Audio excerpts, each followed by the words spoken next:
Another week, another Eagles victory to celebrate. So before we get into breaking down the beatdown that took place in G-Town, let's let the music play. Fly, Eagles, fly, on the road to victory. Fly, Eagles, fly, score a touchdown, 1, 2, 3. Hit 'em low, hit 'em high, and watch our Eagles fly. Fly, Eagles, fly, on the road to victory. E-A-G-L-E-S, Eagles! Every week when the Eagles win, and so we want to thank you for being here to celebrate another Eagles victory with us on the Where Eagles Dare podcast with Lee and Tubby, whether you're watching us on Facebook Live, YouTube, or Twitch. Also, if you're one of our regular podcast listeners on Amazon Music, Spotify, Apple Podcast, and so many more. I am Lee. With me is Tubby. You want to email us, you can hit us up on our email address, lee.bird, that's B-Y-R-D, eaglesdare@gmail.com. And yes, I said it. And this wasn't even just a win. This was an emphatic win over a divisional opponent. The Eagles win 48. That's right, 48. Nearly dropped a 50 burger on the G-Men in New York at MetLife. 48-22, my friend. And there's so many things that come out of this. Not only are the Eagles 12-1, 3 games higher than last year when they won 9 games. They are off to one of their best starts ever in franchise history at 12-1. They are also the very first team in the NFL this year to clinch a playoff berth. So congratulations, Eagles. It is much deserved. They have shown out each and every week, this team. If you're a fan, you know right now in your heart, if you're a fan and you've watched every single game this year, you know that right now, after week 14 in the NFL, that this is the best team in the NFL. Hands down. I don't fear saying that right now. Now, anything can happen between now and the next 4 games. I'm not saying they were going to win the Super Bowl. I'm not saying that's a given. What I'm saying is after 14 weeks of NFL football, this is the best team I have seen. And I'm just saying that not just as an Eagles fan, because you know me. I'm the first one to give them crap, Tubby, when they don't perform. And last year they struggled a lot. This game over the Giants was something that they did not do last year. They struggled with a lot of teams and pulled out squeakers, and you wondered, oh man, where is this team going to go? This team now has a confidence. They have a strength of character. They have a strength of will. They have team chemistry, everything you want in a team. They're better than of course, better than the Giants. They're better than the Chiefs, definitely better than the Bills, definitely better than Dallas, and probably better than San Francisco, who's the only team who has a defense that I think that could even come close to stopping our boys. So I'm going to turn it over to you for your initial thoughts in the game, but let's look at these standings for the NFC East right now. After week 14, with 4 games left in the season, we are up 12-1. The Cowboys are 10-3, almost 9-4 to a 1-loss Texans team that had them, and you let them off the hook, just like freaking, back in the day.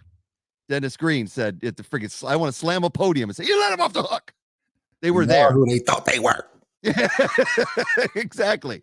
The Commanders are now in 3rd, and we talked about this. If the Giants lost, they would go back to the bottom of the division, and the Commanders and Giants tied for last place in the division at 7-5-1. So we don't have to worry about those 2 teams anymore. Commanders, it's all about the Cowboys, and we de facto right now have a 3-game lead on them, but we play them in 2 weeks, which could change a lot. I mean, it's definitely far from over as far as the division goes. But man, what a game on Sunday. I tell you what, I had a little bit of nerves going in because it's a division opponent on the road. I think all those nerves and worrying about the Eagles went out the window after like the Eagles' second possession. Yeah. You could just see they came to play on both sides of the ball. So what were your thoughts on Sunday? No, man. No, it's so funny you say that. That second possession, that 3rd and 3 to Quez, was just another thing. Like, oh man, they sent the house. Jalen just took a few more steps back and ripped it out there. I mean, ripped it across body, cross field to the edge. That was a to me, that was a hell of a pass. I think Slay described it as a dot. It was a hell of a pass. He threw one like that to Smith as well, too, where Smith was completely covered. Mm-hmm. And then he just turns around, but the only person that could have got on that ball was Smith.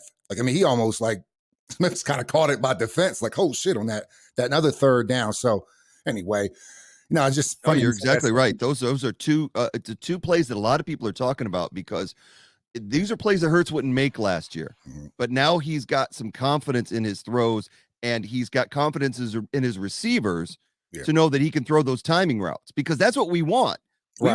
We want those receivers to have their backs to the ball until the last second, so that you don't give the defenders a chance. So those were two huge plays to see the maturation of Jalen Hurts. Yeah, man, a lot of and that just comes with reps. I know you mentioned, this team was last year and this year. And, the funny thing is, man, it's only year 2 of this. Year 2. We don't know. We don't know what we have still. We don't know. And so, all you have to wait till the season is completely over to really, talk about the season. But I tell you what, did you think by week 14 you'd have played that Fly Eagles Fly song 12 times? I'm telling you, we play it after every win, and it was kind of a cute little thing to do when we started this podcast. But man, it doesn't get old. It does not get old. It doesn't. It's amazing. 12-1. But we beat that division opponent, which we needed to get that one win over everybody in the division so far. We've beaten everybody in the division.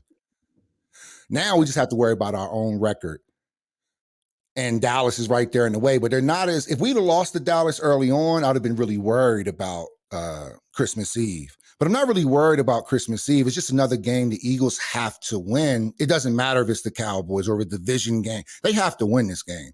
Because no matter what, at the end of the day, if Cowboys win or lose, it doesn't matter. They're going to either split that game, and it's still going to come down to an overall record.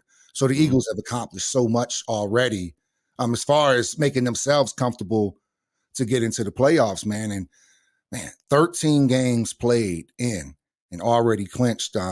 That's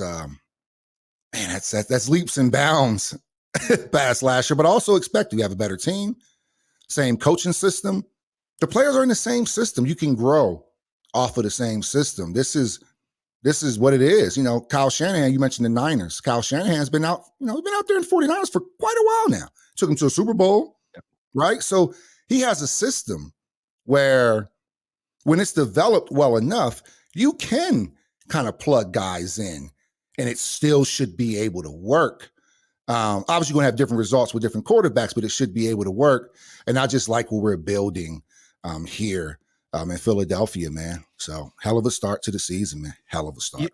It's funny. I mean, we must be on a same wavelength, because I was thinking that this week too. I was talking to, I have tons of Cowboys friends. Don't ask me why. I love them all, but the friends that I have that are Cowboys fans, they're not the typical delusional psycho. The ones that just use the Cowboys as a fashion statement. They're true football fans. Most of them are from the Texas or that area. And most of them are self-deprecating. They know that the Cowboys haven't done anything since '96, and they know that. But I was talking to one of them. We were talking about the games and them escaping the Texans, and I was making fun of them because the Eagles got a lot of crap for beating the Texans 29-17. A lot of crap for beating them 29-17, and yet it takes a last-second drive for a 93-yard drive with 3 minutes left for Dak Prescott, who, by the way, everybody's singing his praises about how great he is. They forgot about the interception he threw on the goal line that almost gave the game to the Texans. But let's forget about that. Let's talk to him like he's the second coming of Joe Montana, because he wears a star. Anyway, but I was saying just what you were saying. I said, you know what? In 17, when the Eagles won the Super Bowl, we knew we had Carson Wentz, but then he goes down with the horrific injury, and it left a lot of things up in the air, a lot of question marks. Then in the offseason, we lost a lot of the veterans that we had brought in to be a piece of the puzzle. And then again, Wentz goes down again. And it was like we hung around after 17, but it never had that same feeling. This team, regardless of the outcome, whether it's a Super Bowl or not, I think they are a team that should be around for years to come. They should be like the Chiefs are doing right now.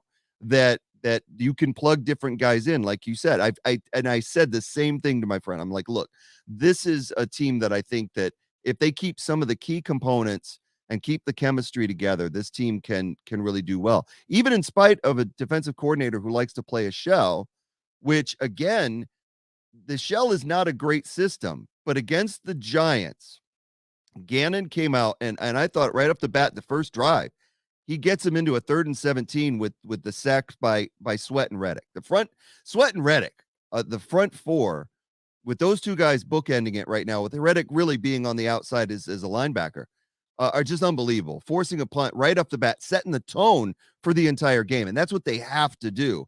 But another thing about this defense that I thought was great going into this game that I read about was Darius Slay spoke to the Eagles team in their meeting before the game, prior to the night game. He told the Birds that this game is personal for him because it's personal for James Bradberry, who is facing his former team who cut him for the first time. After Slay's speech, he got a standing ovation. This is what I'm talking about with this team. You don't hear these stories coming out of other camps. You hear a lot of stories about the Eagles sticking up for one another. Then after the game, Slay, who I follow Slay on Twitter, right? And I have all notifications and replies. Dude tweets like 20 times a day.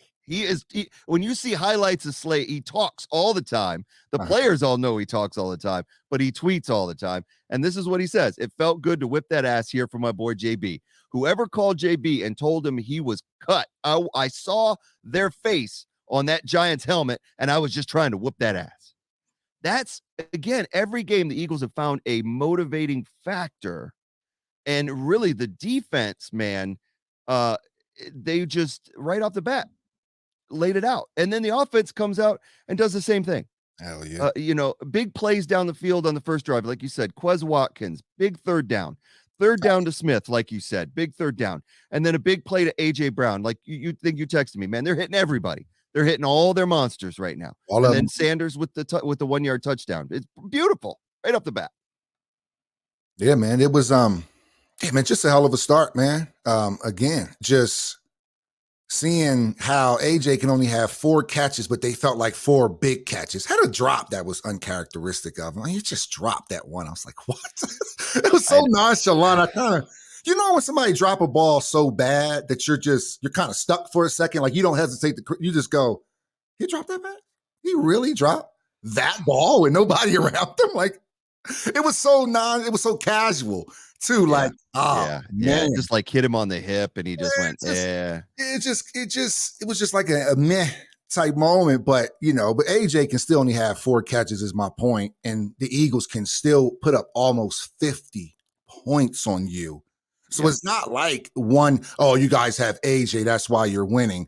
Oh, you guys have this person while you're winning. Truth be told, we're winning because we have Jalen Hurts right now. He is the difference maker for this team. He is in so many different ways, and the team rallies around him. You mentioned Slay. Did you also see when Slay said, man, I'm about to switch to wide receiver? I have 1,500 yards in 5 games. Here's why that is important.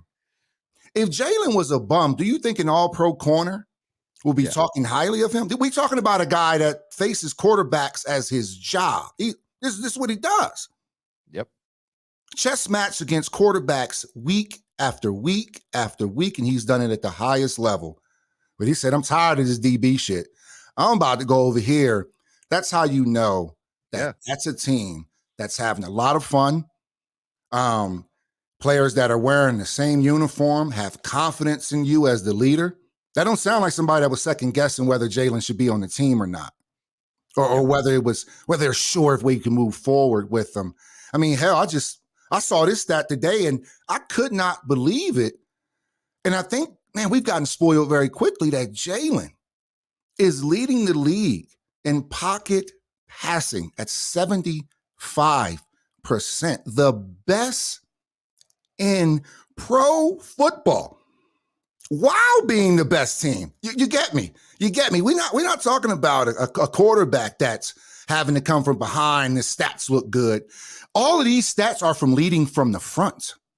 Yep. These aren't comeback stats. These aren't what they call them at the end of the game, garbage time. Yeah, right? Garbage time stats. None of these stats are garbage time. As a matter of fact, Jalen Hurts has been benched. He needs more. It's like the opposite. He is giving away stats. He can't even finish a game. They pulled him 3 times this year? Yeah. 3 times. They said, "You've done enough, Captain. Sit down." Exactly. And yeah. Look at the quarterback rating. Yeah, go ahead. Read it out. Quarterback rating 108. Lowest INT percentage at 0.8. Rushing TDs 10. Total TDs 32. Tied for second in the league. Second in yards per attempt at 8.1.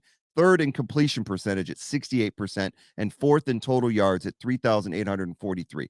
Only Patrick Mahomes has more total touchdowns than Jalen Hurts right now. You're right. I tell you what, around week 6 or 7, when the Eagles were undefeated and they were beating, they beat the Vikings along that stretch, beat the Commanders, beat the Lions, beat the Jaguars. There were still Jalen Hurts naysayers in the Philly message boards of the places I go to look, and they were saying the same old crap. Well, all he does is run. Oh, he can't throw from the pocket. Oh, he can't throw downfield. I believe it when I see it in the playoffs. Blah, blah, blah, blah, blah.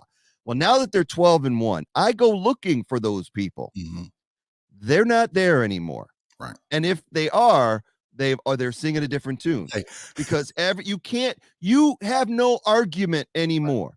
This man, especially in the last 3 weeks where the Eagles have scored 30 plus points in 3 games against the Packers, the Titans, and the Giants, against 3 teams who are not knockovers. Mm-hmm. Let's be honest. The Packers are having a rough year, but the Titans and the Giants are playoff contenders. Yeah.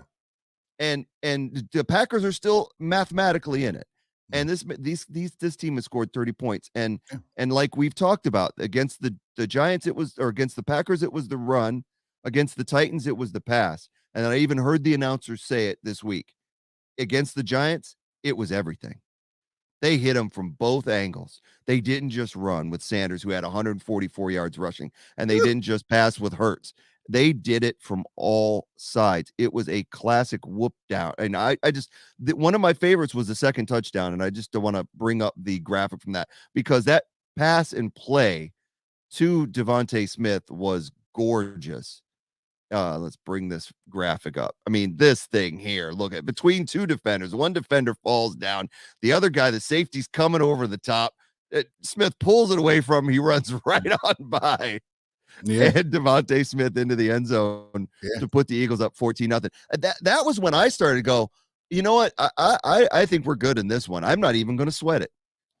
We stopped them on 2 straight possessions. The Giants went 6 and out in their second possession. The Eagles go up 14-0. You could see that the route was on even then. Yeah. And you look where that ball placement is. It's just, if you put it anywhere else, it's probably, if you put it a little bit to the left, that Giants player is there. Even though he's still in like a yard downfield, he's just well out of position. I think Jalen saw he was there and threw it so early. That was the confidence that he had. He threw it so early that it got there just before. It's almost like, okay, I see you there, safety, but can you catch this? Boom. And I noticed, you know what I've been noticing about Jalen this year is the reason why his interceptions are so low. It's because, I'm going to just use an analogy. Bear with me here. He's hitting a draw. When the reason why the pros hit a draw is so they can take off one side. They can minimize their mistakes, right? They're cutting off a whole half of the course. And I know if I hit this draw, I don't have to worry about the other side. I got to make sure that it lands right. I notice oftentimes, like the Miles Sanders, when he went out of bounds. And I noticed that Hurts is kind of like, look, I'm going to put it where only you can get it.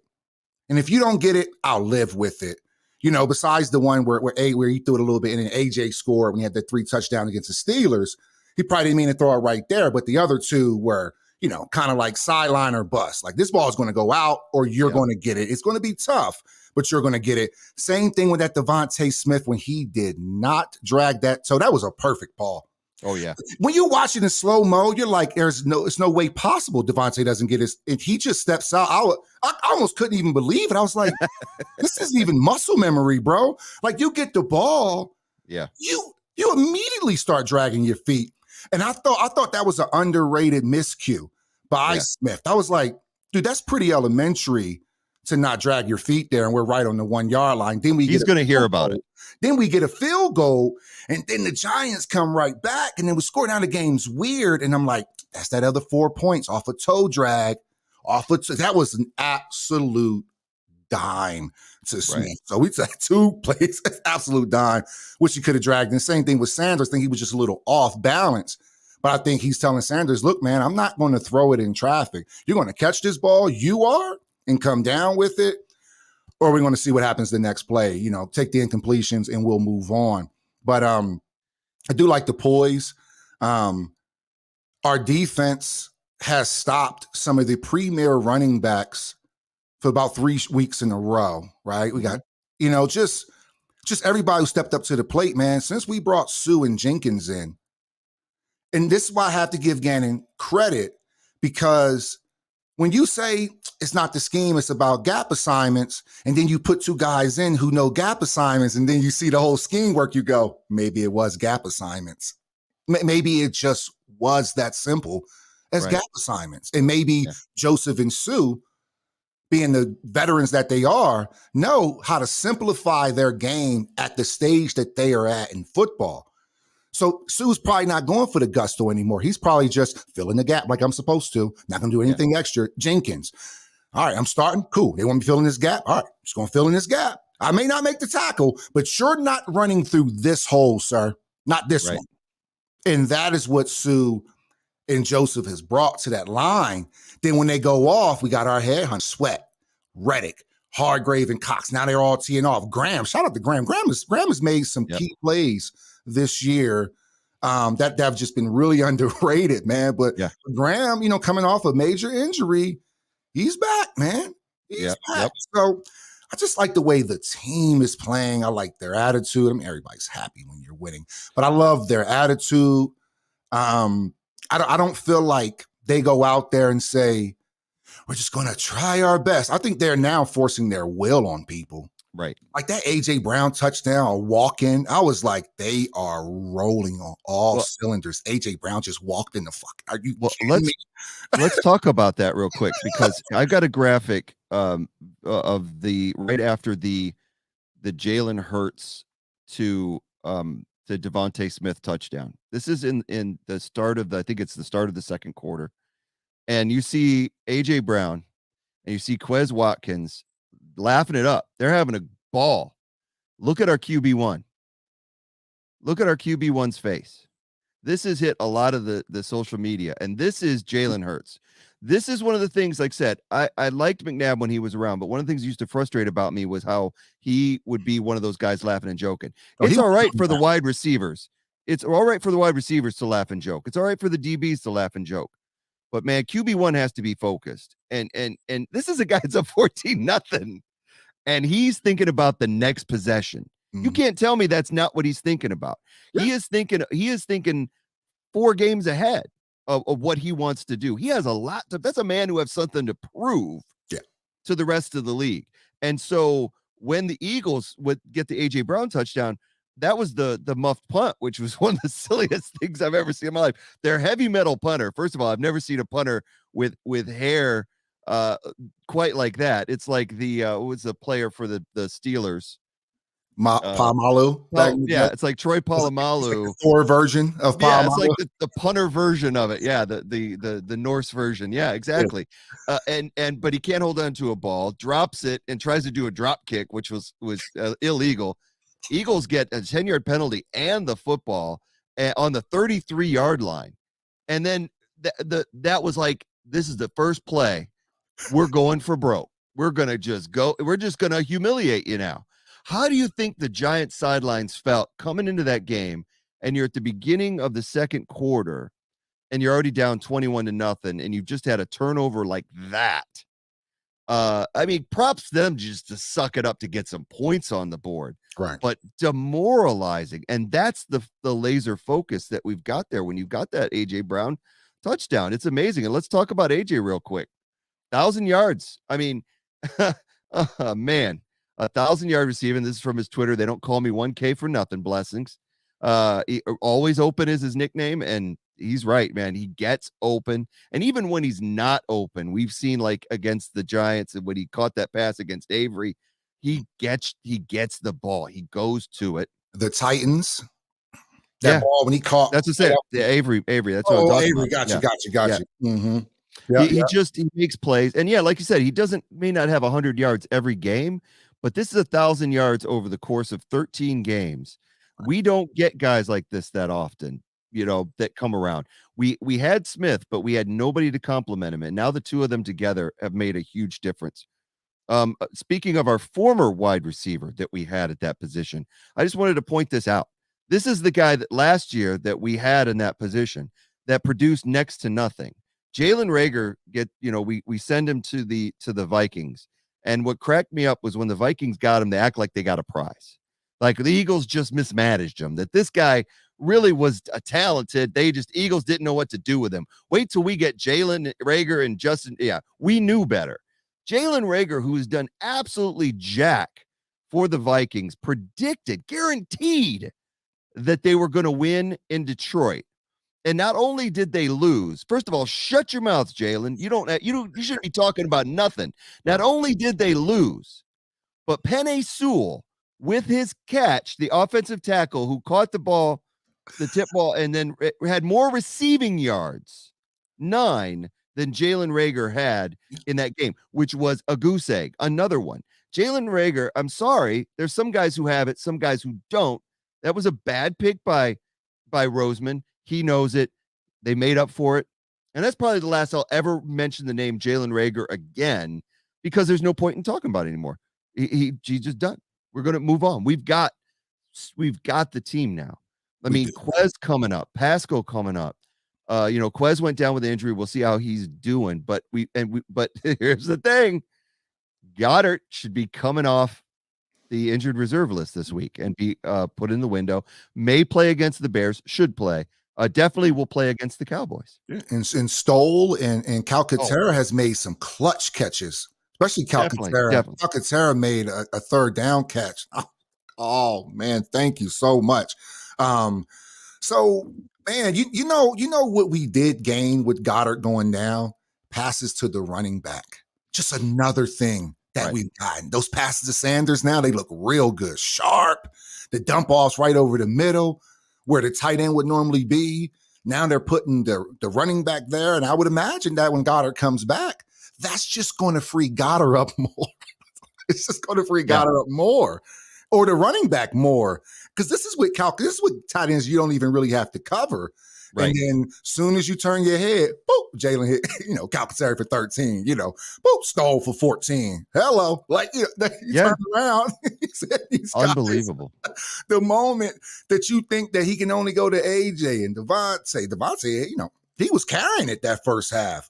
And like I said, man, you can still bring guys off the bench. And everybody, what he completed past like 7 different receivers in that first quarter, something like that, man. I'm looking at, Scott with a catch, Pascal, Sanders, Watkins, Stoll, just whatever, man. Like everywhere. You know how bad we beat these guys, bro. Oh, yeah. I didn't even know that Tyrod Taylor played. I didn't even know. Very late in the game. Tyrod Taylor played. Yeah, they hooked Jones. How many quarterbacks have we benched? Year. Oh, yeah. How many quarterbacks we've benched? Like, that's how bad we have put it on these guys. This is the National Football League, man. The team that we lost to and the Giants tied, we whooped. This was an ass whooping, man. Especially when AJ walked in for that touchdown. I keep going back to it because to me it was a gut punch. And shout out to the Giants for still getting 7 back in that quarter. I mean, we gave them to them with our punt error. That's kind of how they got their points to begin with because of our mistakes. You take our mistakes away, They walked into that halftime like you said, Dennis Green. They are who we thought. This is their first taste. Mm-hmm. We came into their building raining, and you wouldn't even know it was raining the way the Eagles were playing. Like nothing stopped the Eagles from doing what they wanted to do. We still threw the ball down. We still did. Just played our game, man. Man, just unbelievable. What I've also been noticing is that we've had like just these incredible starts, man, and just some things we take it for granted. Maybe like, Jalen, like his stats are what quarterbacks get for an entire game. A lot of times he's picking that up in the first half. You know, how many times have he had over 150, close to 200 yards in the first half? These are games for quarterbacks. So that means he's coming out. He's definitely knows he's comfortable. This is probably the most comfortable I've seen him, man, since that. Always when I think about Jalen, this is a Jalen day for me. When I think about Jalen Hurts, I always think about that 21 when he was down 21 to Baylor, and I'm like, yo, Oklahoma is terrible right now. And they came back and beat Baylor down 21. And I never forget Maria Taylor, Maria Taylor who does Sunday Night Football. Right. Tall girl. She's so tall. Jalen was running away from her. She reached and snatched Jalen. He turned around like, who the hell has my arm? I just never forget that moment. Like, who the hell snatched me up? But anyway, this guy's always been a gamer. When he lost his job, he was 21-2. When he lost his job. Like, this guy was never a loser. He just needs to find his style of play that makes him comfortable. And when other coaches can humble themselves to know you have a Ferrari here, man, you just don't know how to drive a stick. So because he can do both every game, he's proven you don't know how I'm going to beat you.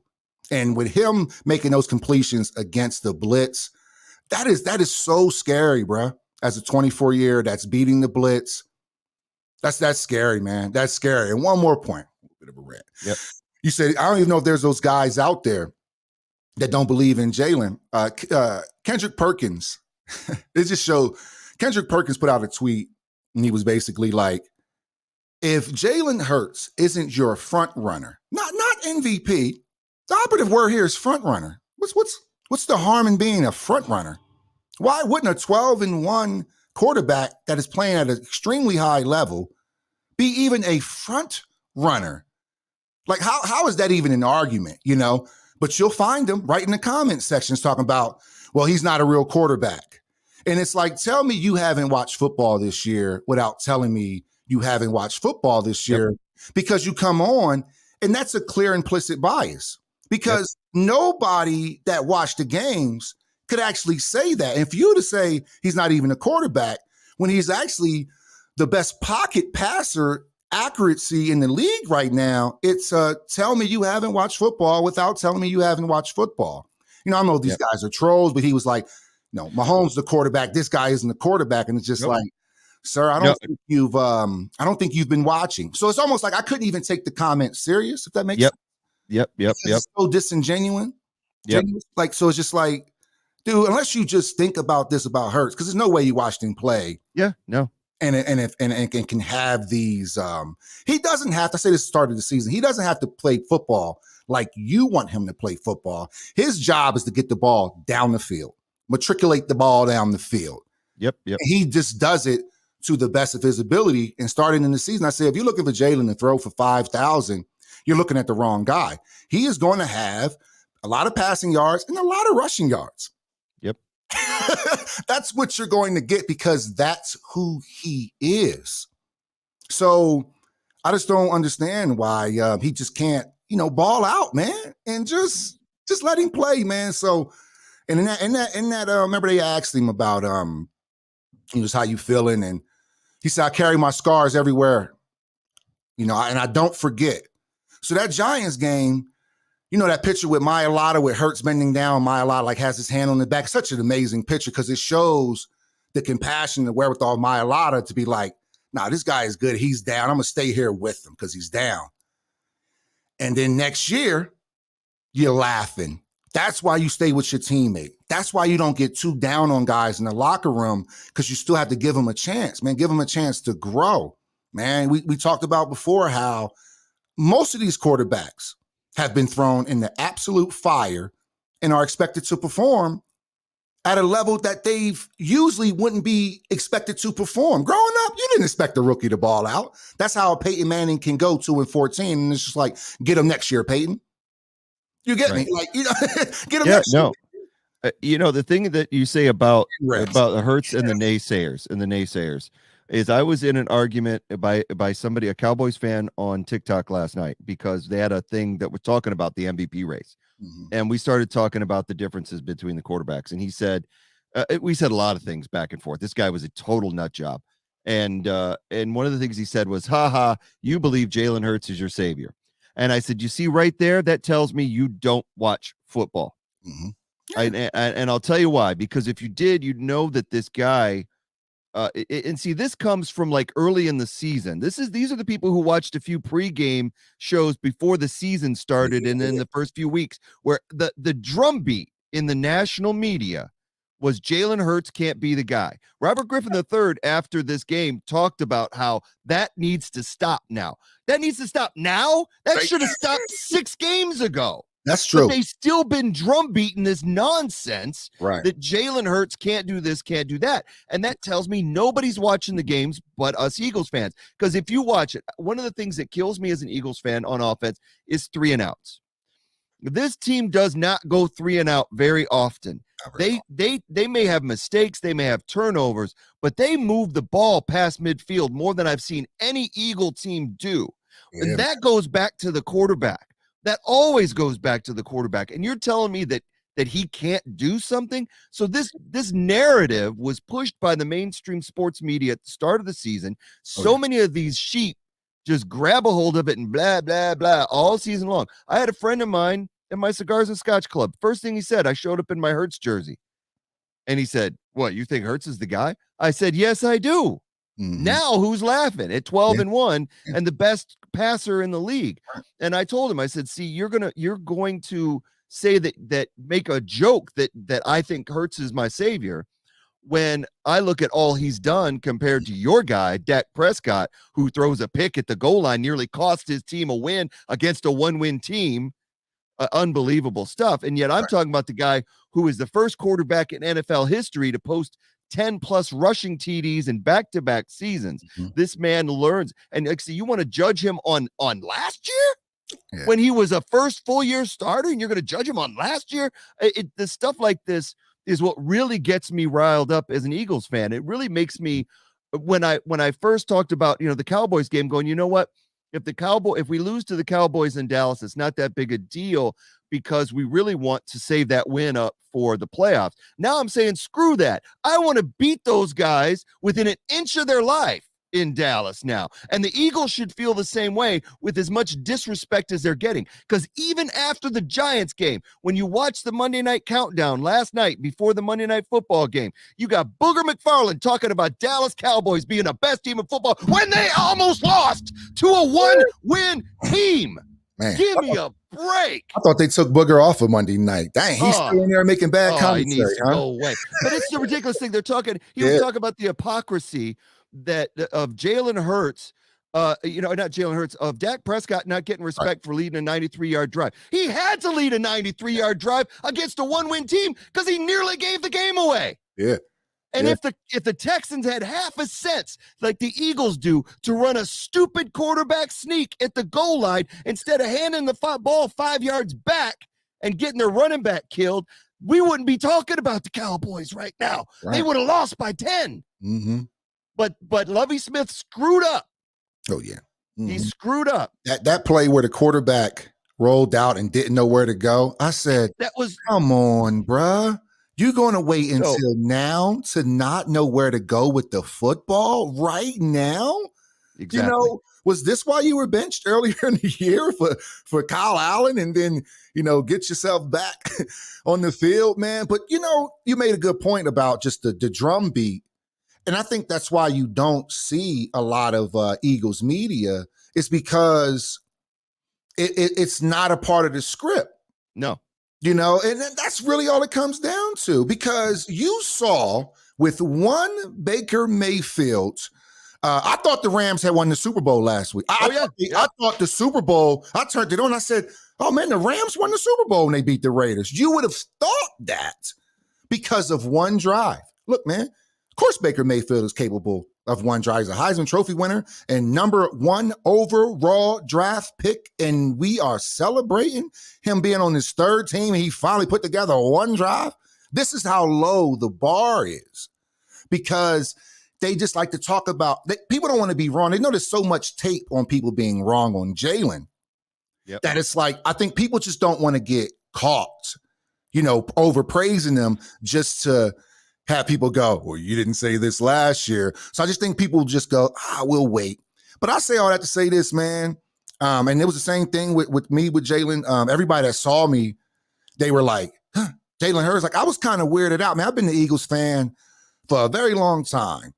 And I don't think I've ever heard the questions I've gotten about any player that's ever played for the Eagles, like the level of concern and doubt. It's like people were going out of their way to say, hey, man, Jalen Hurts sucks. You sure you? And I was just like, what are you talking about? Like, I saw his brother on the ship. He was an Eagles fan. He was like, I don't know about Jalen, though. I'm like, what is it you don't know about? Let me respond to that real quick. I think that it's partly because these guys who come up and do this sports journalists nowadays, back in the day, let's go 50s, 60s, 70s, even 80s, and even 90s. These guys were, at their hometown level, covering their hometown team, and then getting into sports media, covering it for their newspaper, the guys at the Boston Globe, the Detroit Free Press, the Chicago Tribune, covering it honestly and fairly in favor of their team. Now you get these douchebags who they want to become sports journalists to get on TV. They're not doing it for the love of sports anymore. This is about being a pretty face, whether it's male or female, a pretty face. And so they go to LA or New York universities, and all they know is the narrative, the teams that the NFL are pushing. And that is Dallas, that is New York, that is LA, that is wherever Brady is. It doesn't matter. Yeah. Those are the ones who get, and they don't know anything else. So occasionally you get like the dude on Good Morning Football who is a Philly fan that always backs Philly and gets shouted down. Which is ridiculous. Yeah. He can't say anything good about Philly. He is a big Eagles fan. Yeah. But absolutely. They always shout him down. And it's like the journalists don't, they just have a one note. They're one note journalists. And they all repeat the same thing. It's like when you see these video montages of mainstream news and they're saying the same thing, the sports media does the same thing. One analyst says Jalen Hurts may not have what it takes to succeed in the NFL. And then they all say it. You know why? Because they're not capable of an original thought. And that's really, and that is true. Sports journalists are not capable of an original thought. They follow whatever the dude before them says and act like they made it up. Like this is their brilliant, epiphany that they're going to share with the world when five or 600 people have already said it. Right. And that's because they don't know football. They don't care about football. They just want to be on TV and have hot takes. I am tired of it. Speaking of hot takes, I'll tell you this right now, Lee. If I ever tell you that I'm in the Pro Football Hall of Fame and you say, so what? we can't be friends no more, bro. You can't disrespect me like that. You can't disrespect my family's name. You can't disrespect me just because you're protecting somebody you don't even know. You're going to humiliate me for somebody that you don't even know. We can't be cool after that, bro. I'm sorry. That was disrespectful. Skip Bayless is a piece of trash. I've never liked him. Him and Colin Cowherd both can go the hell away. I have no respect for these guys. I have no respect for those type of journalists. Because I thought to myself, like, man, I remember, this is, no homo. I remember when Shannon Sharp walked past us on the, that's right, you can't say that nowadays. But no, you can't. That's why but hey, people that's born in the 80s and earlier know what I'm talking about. when Shannon Sharp walked past us during the Hall of Fame thing, somewhere where Skip will never be, and I tapped him on his back, I just remember touching his trap, and it was just all muscle. And I thought to myself when Skip said that, I said, there is no way in hell Skip says this off air. No. It's that bold with him. When Shannon took his glasses off and just disappointment, he said, "Put your glasses back on." I'm thinking to myself, like, sir, you don't want no smoke with this man. Why are you just antagonizing this man? And also, at what point, if this is your friend, do you stop and just humble yourself for a second and say, "Oh shit, my bad, man. That wasn't how I meant it to come across," and apologize right then and there. But it was just kind of like, so I mean, all of them too. So, oh my God, that would have. Oh, yeah. You telling me everything I've ever done in my entire life, because I'm not Tom Brady? Because what type of comparison is that to begin with? It's so many things, bro, that people will be hyperbolic about. You're not better than Tom Brady. When has a tight end ever been compared to a quarterback? Right. And even if you go back to Jalen, they'll use words like savior. Who's looking for Jesus Christ? Jesus, we got to be so hyperbolic that we go from he's shit to Jesus Christ. Like there's nothing in between shit and Jesus Christ. Like, sorry if you think, but you get what I'm saying. Like savior. Well, that's what the guy said to me. Those words like savior. Yeah. He's just playing the best football he can. And that's all we expect as Philly fans is to go out there, show up, give it everything you got, and the Eagles fan will never be disappointed in you if you leave it on the field. If we feel like you didn't leave it on the field, we're on your head about it. But we have never. This is the home of the Rocky. The fighters are respected. The fight is even respected. It's one of the most blue-collar areas you are ever going to be around. That Delaware, Pennsylvania, Jersey, that tri-state is so blue-collar, man, so honest and so just in your face that they'll let you know. I say all to say Jalen still has to win one playoff game before they really get off his back, because that's just what it is. That's just narrative, and everybody has another narrative. Right. So, yeah, man, a lot to talk about, but it's just a lot of narratives out there in the media, and it's like everybody's being lazy. And like you said, no original thought. I'll rather just retweet. Oh, I'm sorry, but hold on for a second. Even when you look at social media, you ever notice the memes where you have somebody else's content and you just have a person nodding their head? Oh, yeah. And they actually think that that's content. You posting me, just nodding your head to the video. Right. You steal that and put it on your page as your content. You understand? Maybe that's why I'm not on social media. I would be embarrassed by using someone else's content and just shaking my head next to it. And these are my words. These are not your fucking words. All you had to do was just play the content.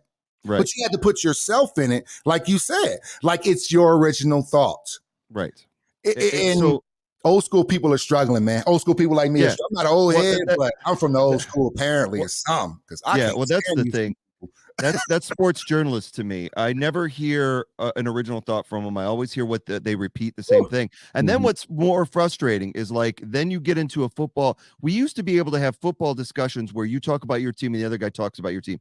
Right. Now, when I talk to somebody who is a supposed football fan, I get the same stuff from the media, because that's all they do is they watch 30 minutes of NFL Live and then come at me with stuff instead of just watch the games yourself. So that's why I don't watch sports media anymore. I turned on, I have to go into work now on Wednesdays. I normally telework.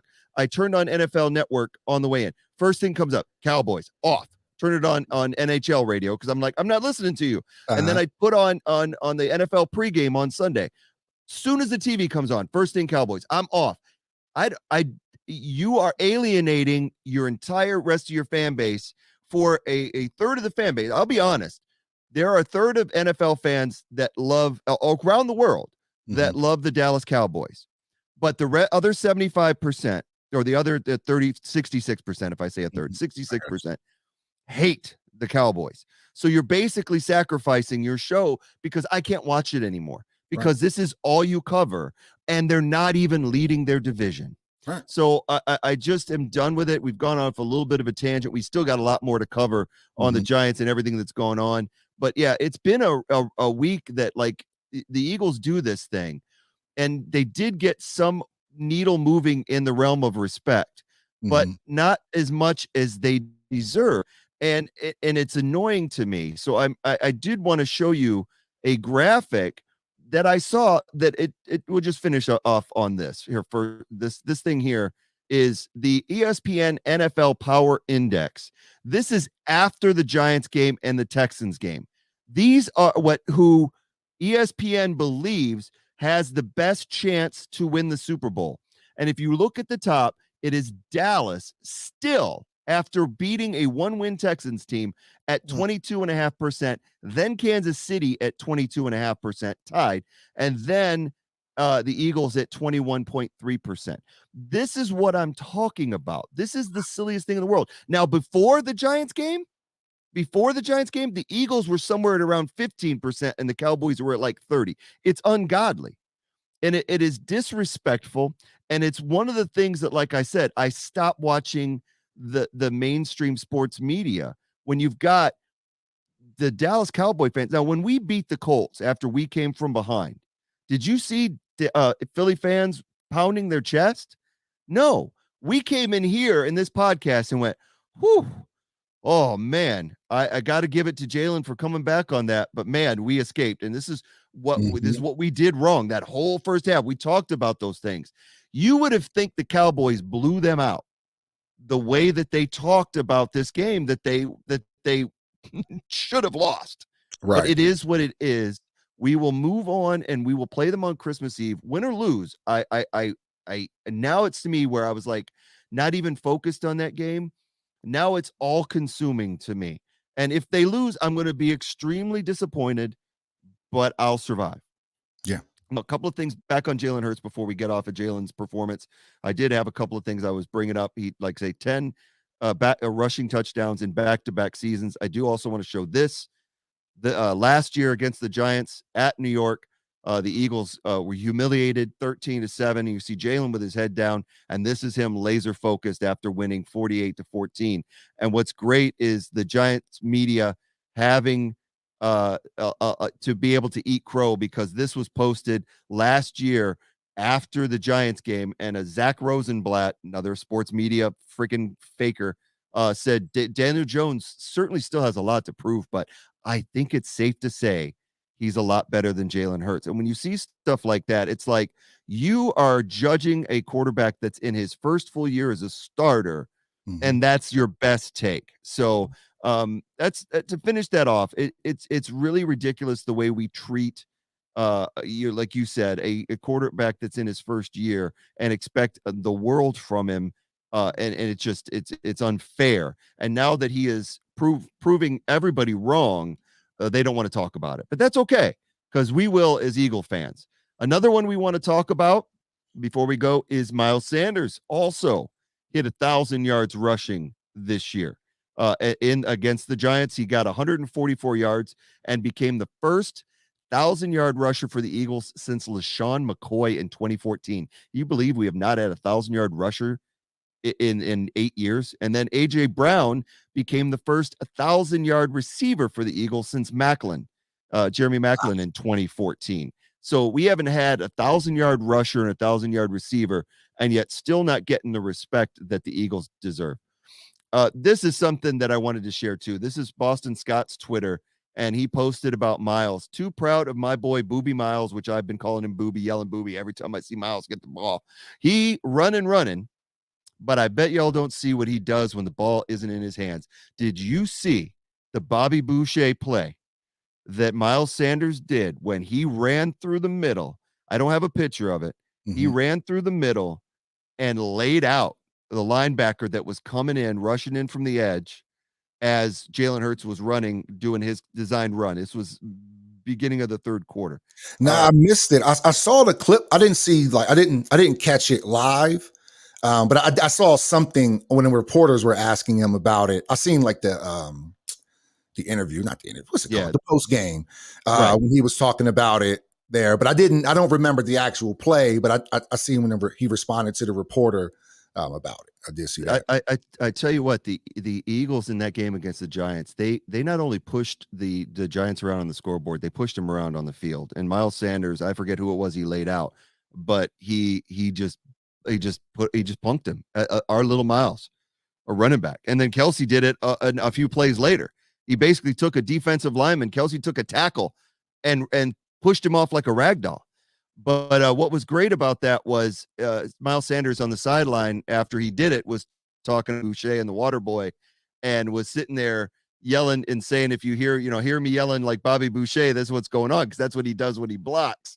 So he got this return tweet from Adam Sandler, which was just brilliant. The Eagles tweeted this out, and Adam Sandler replied to the Eagles, love you, buddy. Yeah, he's out there living the Bobby Boucher dream. So props to Miles Sanders in that game, going over 1,000 yards and just unbelievably putting the hurt on some people. And we can't talk about Miles Sanders, Boston Scott, and Gainwell without talking about these guys on the right of this graphic here, the offensive line. These guys are badasses. I mean, let's just be honest. We've got one of the best lines in football, and it's led to franchise record Eagles single season rushing TDs as a combined team for rushing TDs on the year. So, and that goes to the success of the offensive line, which you just got to give them credit as well. And then another thing, the Eagles offense, first time in franchise history, we've had 10 rushing TDs from a quarterback, 10 receiving TDs from a wide receiver, and 10 rushing TDs from a running back.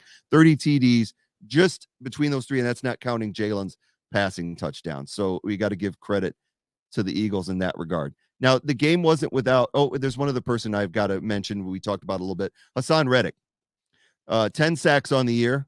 He had a sack in this game. Graham had 3, but now Hassan Reddick, this is his 3rd consecutive season with double-digit sacks, with 10 plus. And the Carolina Panthers let this man go. I don't understand it. We knew when we got him what we had, and we're thankful for it. So congrats to Hassan Reddick for what he did there. Amazing stuff.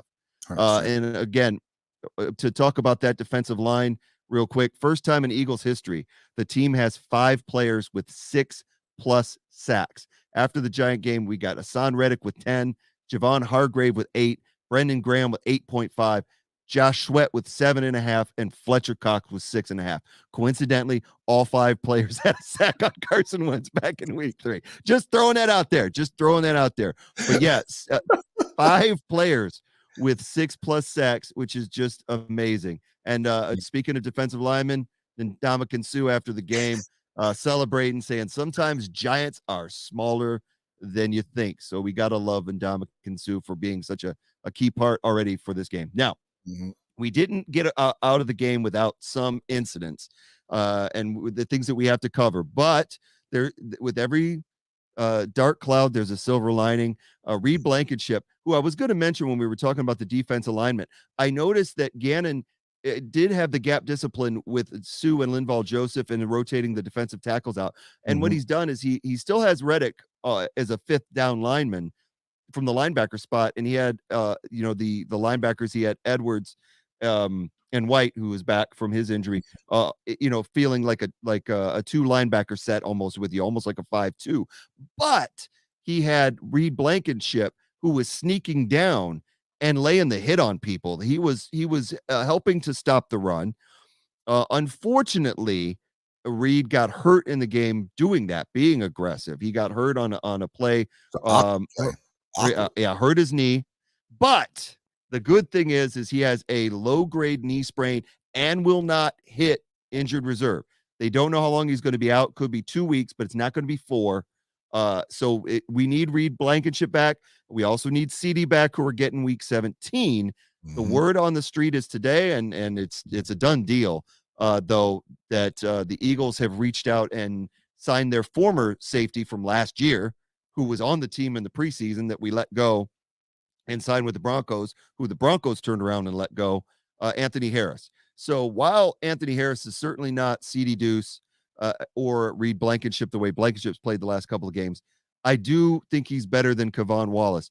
When Kevon Wallace came in for Blankenship, just case in point, the Eagles were up 21-0. And then the Giants scored a touchdown. And a big part of that was Kevon Wallace looking completely lost on that drive. He was out of position. He was leaving Hodgins wide open. He was not playing good ball. And I've watched that with Kevon Wallace all year. And I think the Eagles saw that too. And they knew that they can't go into the Dallas game with Kevon Wallace. They can't even go into the Chicago game with Kavon Wallace at that position. He's just a liability. And we have too many good players on the field to have a gap there where opposing teams can attack. So the Eagles went out and got Anthony Harris, and that's a great thing. So he's coming in ready to play. He visited the Eagles yesterday. He signed today. So possible reunion there. It's been guaranteed. Anthony Harris is back. We also lost punter Aaron Sipas. He's out indefinitely with a lower leg injury. If you saw it, again, the Eagles got backed up into their own end zone. The punt was blocked into the end zone. It was a great heads-up play to prevent the touchdown by Sipas. He almost got the first down, picked up the ball, and ran it down the field. He's got quick. hurt. Yeah. It was a great scoop. Possibly saved a touchdown there. They did end up scoring a touchdown later when they got the ball, but still. I think if he really put his mind to, I think he could have got that first. I think if he was actually I think he was just more so running for his life and just, let me get out of bounds. Let me just get it as far as I can. But I guess the point I'm making is if he actually saw that marker, I think he, especially knows he's hurt, he's going out the game. I think he dives or something and tries to make, but he was fast, man. For a guy with a hurt leg, he was cooking. It was cooking. Unreal. Yeah, but he did get hurt, and it looks like he's going to be out for the season. Wow. So the Eagles reached out to 3-time Pro Bowler Brett Kern, who played for the Titans. I think he's somewhere around the age of 38. He's up there in years, but he's known for being able to pinpoint accuracy punts. Hopefully he's still got it. Hey, we just need somebody, to be honest, we just need a holder. We need a holder. That's true. We don't want to make sure that Britton Covey's out there holding like he had to. And granted, he did a great job. But we need to make sure that we've got a holder and somebody that can punt occasionally when we need it to happen. So it's crazy stuff. Just another thing about the Eagles.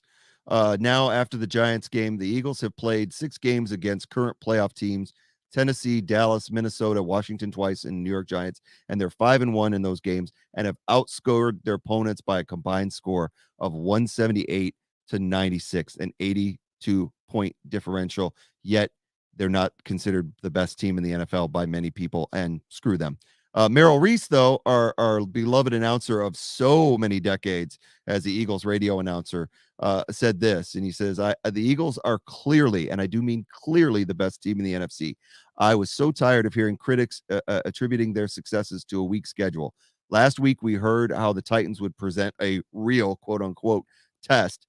The Eagles demolished them, offense, defense, and special teams. And Merrill is saying what we've said in the show today, what all Eagle fans have said all year long, is that we know what we've got. And it could all fall apart tomorrow. We don't know what's going to happen. You look at what happened with San Francisco losing Jimmy G. It's not over for them because they've luckily found something in Brock Purdy to just destroy Tom Brady and the Buccaneers and be able to do what they did. So the 49ers are not dead, but anything could happen. If we lose Jalen, something crazy happens. We saw the guys in the Titans trying to rip A.J. Brown's ankle off. I don't put it beyond any team to try to do that to Jalen. I don't put it beyond Dallas to try to rip Jalen's ankle off or try to hurt him. I think they're going to be. I definitely think they're going to try to hurt Jalen. I thought about that too. I said, man, I wonder if a team is going to say, "Hey, look, we'll take the penalty. We'll take even 2 of them. But I need you to go out there, even if it's late. I need you." And here's where I'm going with it. It's like a bigger picture, right? Here's where I'm going with it. Because concussion protocols have been so finicky this year for quarterbacks, I would not put it past the team to say, "Hey, just go hit Jalen in the helmet. Just go hit him in the helmet." That way they can put him to the sideline and take him out the game, because you haven't seen a lot of quarterbacks come back yet. Think about that play with Pickens this weekend. That soft ass tackle. All things considered, I'm not saying that I would only, but how innocent it looked. He just hits his head. Okay, and he's just out for the game. I would not put it past somebody to take one for the team, even if you get ejected. As long as they don't have Jalen, we take away that option for him to run because he's passing the ball well. So now it's like, how do you beat the Eagles right now? It's kind of, I'm not going to lie to you, man. It's like the Eagles right now have to beat themselves the way they're playing because it's hard to stop them. I haven't really seen a lot of games where I've been like, man, there's nothing JD can do. It's like, no, I'll just wait to the next play. I'll just wait to the next play. And so far, 12-1, he's proven us right. But yeah, man, I wouldn't put it past anyone to try to put because of that Tua situation, and they rushed him back quick, and then he was, knocked out, throwing up gang signs, and the Juju Smith thing, or he sits a week, and then it's going to cost you a week too. So even if the Eagles win, Jalen can't play the next. You get what I'm saying? It's like a 2-for-1. It's like not only will I knock him out, he can't even play next game, and I wouldn't put it past anyone. I don't think we'll get it from like a team like the Bears who are out of it. I think that they'll probably play a decent game this coming Sunday. I don't even think the Saints or even the Giants would do it. The one team I think that would do it is Micah Parsons and that group in Dallas, because we know that team. We know that they've been embarrassed earlier in the year. They're going to come out very aggressive and probably try to hurt Eagles. I just knowing that team. And I tell you what, if it does happen, I'm going to say this right now. I'm going to carry a sack of quarters in my pocket for the rest of my life. And if I see somebody wearing Dallas gear, I'm going to smack them over the head with it.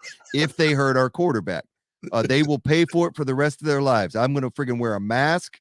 So I'm going to say it's COVID. I'm going to hide away from cameras. I'm going to smack every Cowboy fan. Every Cowboy fan I'm friend with, they will be dead to me. They will be. I'm just saying, because if Jalen and company stay relatively injury-free. We've had our injuries just like every other team, and we're coming out of it going into the last 4 games. If they stay injury-free, you have to love their chances in the playoffs. You really do. There's some good teams in the playoffs, not going to lie, but the Eagles have shown that they're one of the best teams in the league. Whether you agree with it or not, it doesn't matter. The record shows it. And so anybody who wants to dispute it, that's fine. You got nothing. I was with this troll on TikTok, and he had nothing for me, because every time he tried to argue, I shoved down Green Bay down his throat and say, you couldn't beat Green Bay. Well, that's because we always lose to Green Bay. Well, then stop losing to freaking Green Bay. That's a horrible excuse. Saying that we beat primetime Kirk Cousins is a horrible excuse. A horrible excuse.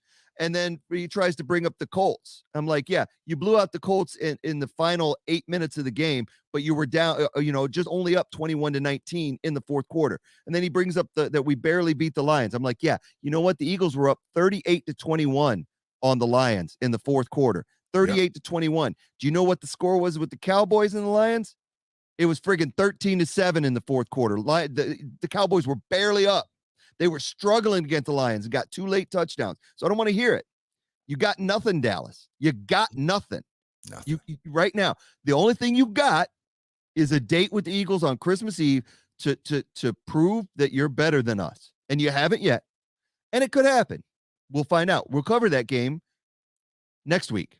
This week, though, we've got another game we're going to be covering up, and that's the Chicago Bears going to Chicago. Always dangerous Justin Fields. Can't rule anything out. They're a little bit hurt on the defensive side of the ball because they've lost, Quinn to us, which wasn't big of a loss in retrospect, but they've also lost Roquan Smith. But they're a dangerous team. They're a team that was coming on before things just started to fall off for them. They had a brief spurt where Justin Fields was showing some flash. So you gotta look out for him. But we're not going to talk about that right now. We're going to talk about that on Thursday on our live stream, and that'll be posted on our podcast for all our podcast listeners on Friday. So yeah, a lot to look forward to this week. Another Sunday 1:00 game. I am ready for it. I'm already ready for the next game, and that's how excited you get after these games. The Giants one is over. We're 12-1, clinched a playoff. No matter what happens, they clinch a playoff. Now it's time to get that number 1 seed and that first round bye and keep moving. And with all that being said, I am going to turn it over to Tubby for his final words of the night.